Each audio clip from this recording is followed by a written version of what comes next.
Talking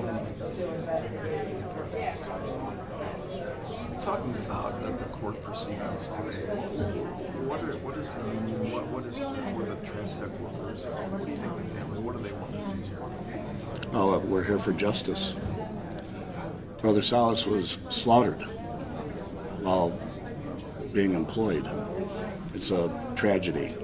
You leave your house, you kiss your wife and children goodbye, and not to return. It simply shouldn't happen. How many times do you think this message is going to have to go out to the public before people finally understand and get it? Indefinitely. The motorists, they are distracted, impaired. They have no business being on the road.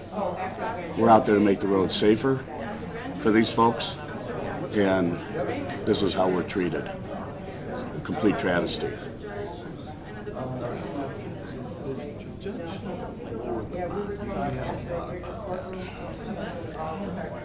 I don't believe there was any point in lowering the bond. It's just a procedural matter, and I certainly hope that the defendant doesn't make bond ever get behind the wheel of a car, and certainly pay for the lives she's destroyed. What's your message to the motoring public out there? We've been sending a message out to the public for decades. Use caution in work zones. This was a complete aberration, what occurred here. And it's not the only time it's happened, and I'm afraid it probably will happen again, but it has to stop. What does it say about the man who perished in this accident that there's so much support for him here today?